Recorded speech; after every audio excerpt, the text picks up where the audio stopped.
Indonesia ini jadi aman, jadi merdeka, jadi makmur itu karena kenapa? Karena ala tariqatil habaib. Indonesia ini merdeka berkat perjuangan para habaib. Tapi kemerdekaan bangsa ini adalah hasil perjuangan habaib. Indonesia merdeka berkat perjuangan para habaib. Assalamualaikum warahmatullahi wabarakatuh. Saudara sekalian, ada video menarik dan wajib kita tonton pada kali ini. Ini datangnya dari Menteri Agama, yaitu Profesor Nasaruddin Umar, saudara sekalian. Nah, jadi beliau ketika diundang oleh Bang Haji Roma, yaitu di dalam podcastnya, lalu kemudian ditanya tentang polemik nasab ini.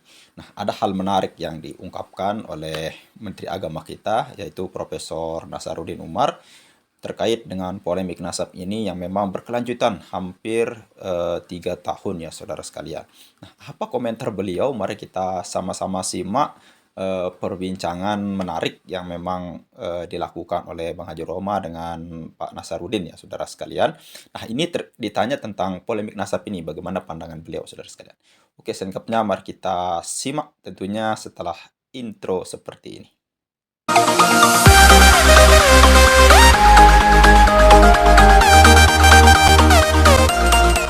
Oke, saudara sekalian, itu tadi ya. Baik, kita lanjutkan ya. Di Indonesia suka membesar-besarkan yang kecil, tapi sebaliknya juga suka mengecilkan sesuatu yang besar. Itu kan nggak fair ya, nggak benar secara agama. Biarkanlah cicak itu cicak, buaya itu buaya. Jadi jangan membuayakan cicak, jangan juga mencicakkan buaya. Bahaya dua-duanya. Jangan mengharimaukan kucing dan juga jangan mengkucingkan harimau. Dan itu bahaya. Kalau saya pribadi, mau nasabnya apa? Inna akramakum indallahi atqakum. Jadi seorang yang berketurunan Nabi sekalipun, kita nggak boleh membangga-banggakan nasab itu. Nah, di sini luar biasa yang disampaikan oleh Bapak Kemenak kita, saudara sekalian, yaitu di mana Pak Umar, Pak Nasaruddin menyampaikan bahwasanya kita tidak boleh berbangga-bangga dengan nasab. Nah, ini memang betul ya disampaikan saudara sekalian. Ini sekaligus menjadi tamparan ya bagi para habaib yang memang sering membangga-banggakan nasab.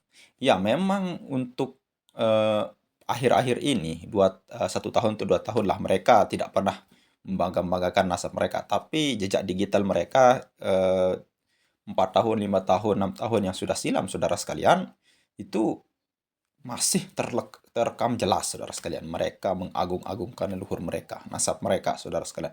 Bahkan ada habib yang mengatakan bahwa kami adalah tuan-tuan kalian dan kalian adalah pelayan-pelayan kami. Ini sudah jelas saudara sekalian, mengagung-agungkan nasab. Memang betul yang disampaikan oleh Pak Nasaruddin ya. Oke, kita lanjut saudara. Tapi juga sebaliknya, kalau memang faktanya itu adalah nasabnya dari Rasulullah SAW, ya secara genetik ya, ilmu genetik itu mengatakan bahwa genetiknya Rasulullah itu sampai turunannya itu kan ada DNA-nya berkesinambungan. Ya, saya kok yakin ya bahwa kalau genetiknya Rasulullah itu ada efeknya, ada pengaruhnya. Kita juga menghimbau kepada habaib kita ya, kita juga jangan mengeksploitasi status nasab itu menjadi seolah-olah aku lebih baik daripada Anda. Karena ada ayatnya kan, inna akramakum indallahi atqakum. Ya, lafaz dari Arabiyin. Tidak ada keutamaan orang Arab di antara orang yang lain ya kan. Jadi bagi kita semuanya di sini, kita hormati orang. Siapa yang spiritualitasnya itu mirip dekat dengan Rasulullah. Saya, Bang Roma, saya pribadi tidak ada nasabnya langsung dengan Rasulullah. Tapi saya ingin sekali nasab spiritualitas saya itu dekat dengan Rasulullah. Apa artinya nasab biologisnya dekat? Tapi kalau perilaku kita seperti Abu Jahal, Abu Lahab, Tabat Syada Abi Lahab bin Watab. Saya bukan bernasab Rasulullah, tapi saya ingin menjadi nasab spiritualnya Rasulullah. Kan dalam Quran juga ada kan, Kanaan itu anak, jangankan nasabnya, anak biologisnya Nabi Nuh, ya. Sementara yang naik di perahunya itu hanya nasab spiritualnya yang naik di perahu kan. Anakku naiklah di atas perahu. Apa kata Quran? Innahu laisa min ahlika. Itu anak biologismu, tapi sesungguhnya laisa min ahlika itu bukan nasab spiritual. Malah yang selamat itu kan adalah nasab spiritual itu, ya kan? Nah, di sini saudara sekalian ada hal menarik saudara sekalian. Nah, jadi ada 2 nasab ya, ada nasab biologis dan ada nasab spiritual ya. Nah, jadi untuk nasab biologis itu memang seperti nasab dan keturunan pada umumnya dari baginda Nabi Muhammad SAW, baik itu dari Sayyidina Ali ya saudara sekalian maupun dari yang lainnya. Nah, terkait dengan hal itu ternyata ada hal kisah yang menarik. Ini kayaknya Kan'an ya, anaknya Nabi Nuh yang memang tidak selamat, padahal beliau adalah nasab biologis dari seorang nabi, saudara sekalian. Nah, ini menunjukkan dan tamparan keras bagi para habaib, saudara sekalian, bahwasanya Anda meskipun misal meskipun sudah terbukti oleh Kiai Haji Amiruddin Utsman Al-Bantani dan kawan-kawan bahwa mereka ini bukan keturunan Nabi Muhammad SAW, terputus.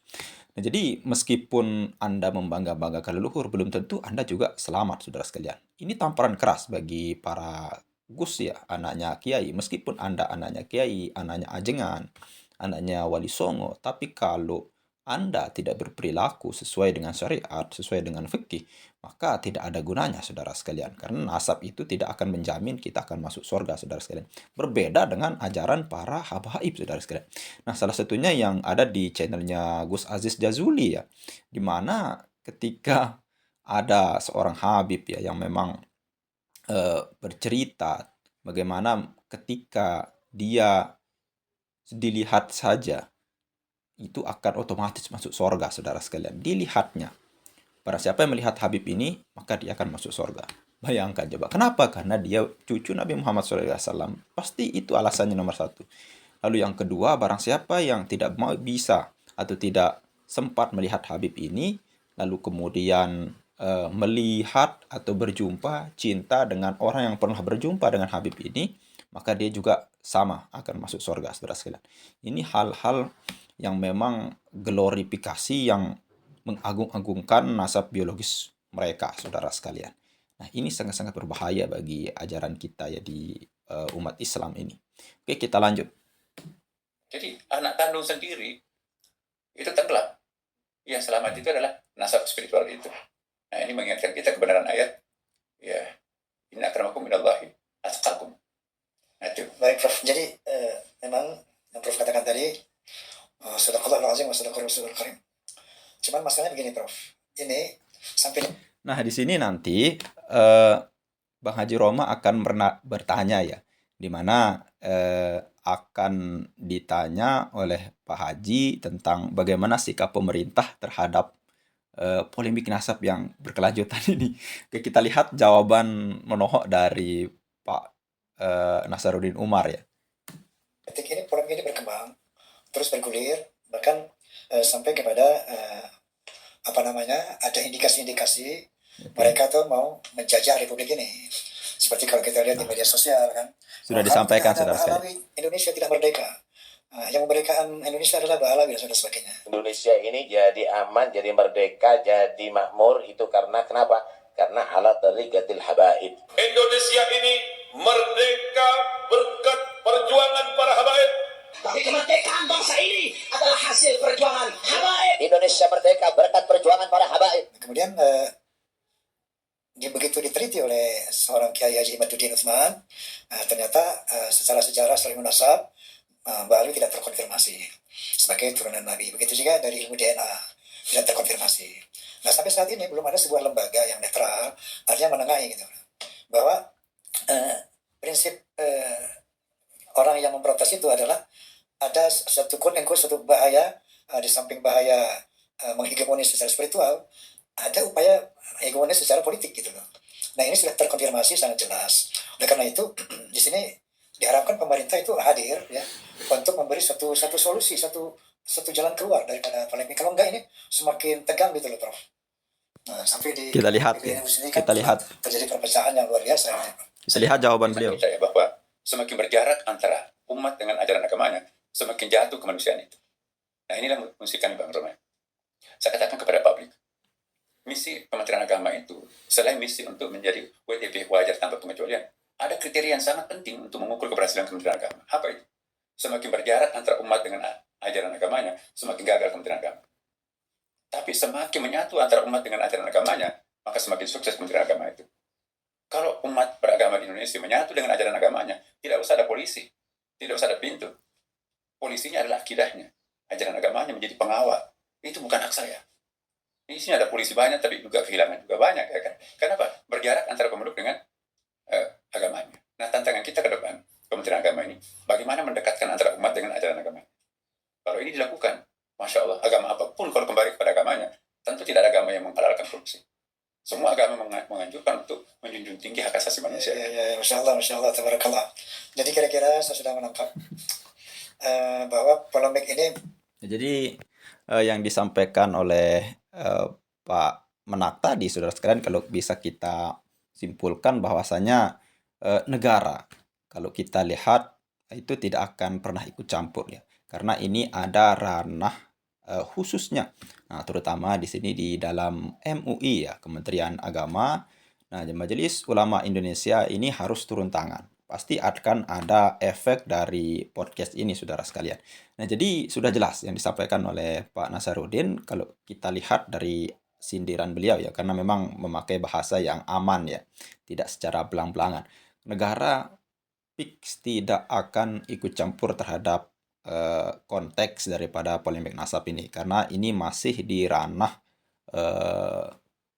keberagamaan agama ya, di dalam ranah agama lah dari segi mudahnya. Nah, jadi pemerintah tidak ada wewenang untuk hal itu. Nah, jadi yang mempunyai wewenang adalah MUI, saudara sekalian. Nah, nanti kita lihat apakah ada efek daripada podcast Pak Haji Roma ini terhadap yang disampaikan oleh Pak Nasaruddin Umar, sehingga polemik nasab ini tidak terus berkelanjutan ya, saudara sekalian. Nah, oke, singkatnya kita simak hasil tanggapan dari Pak Haji Roma Irama ya. Ini tanggapan saya, Prof. Polemik ini tidak boleh diformalkan, kira-kira gitu. Kan gitu, Prof. Jangan dibawa ke satu hal yang formal. Diformalkan itu nggak boleh. Ya, kalau memang saya bang, kalau pemerintah terlibat, itu bukan memecahkan persoalan, menambah persoalan. Jadi sikap pemerintah dalam suatu persoalan, ada kalanya harus terlibat, ada kalanya tidak boleh terlibat. Ya kan? Mencampuri urusan agama, individu masyarakat, itu jangan.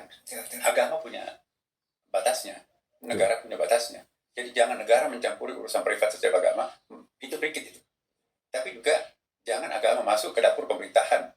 Kita kan ada pembagian tugas nih. Memang Islam tidak membedakan, garis demarkasi ini nggak ada. Tetapi persepakatan kita di Indonesia ada ulama, ada umara.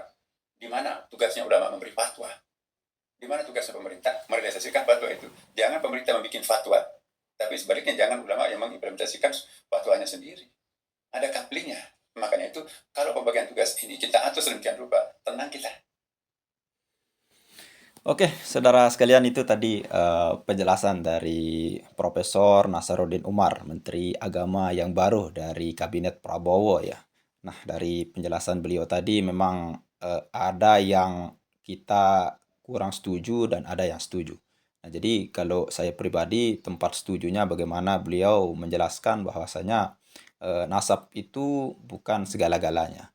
Nah, jadi nasab itu tidak menentukan kita itu masuk surga, kita itu baik, meskipun kita berkelakuan hal yang di luar yang dilarang oleh fikih. Namun kemudian ketika kita mengaku sebagai habaib, sebagai cucu Nabi Muhammad SAW, kita membenarkan perbuatan kita itu, saudara sekalian. Padahal itu sudah jelas-jelas salah. Nah, itu karena Pak Menteri Agama memang sudah jelas mengatakan bahwasanya tidak ada orang yang memang lebih mulia daripada orang lain hanya gara-gara dia nasab baginda Nabi Muhammad SAW. Tapi nasab itu punya efek, saudara sekalian. Itu kata beliau. Memang benar. Ketika ada orang yang mengaku bahwasanya sebagai keturunan Nabi Muhammad, itu kalau hidup di Indonesia, di Nusantara kita ini, saudara sekalian, bahwasanya akan hal-hal yang efek luar biasa sekali. Ini memang sudah menjadi rahasia umum. Nah, jadi statement terakhir tadi, saudara sekalian. Nah, jadi pemerintah, melanjutkan dari statement saya yang tadi. Jadi pemerintah itu tidak punya wewenang untuk ikut campur di dalam dapur orang, saudara sekalian, karena ini adalah masih di ranah agama.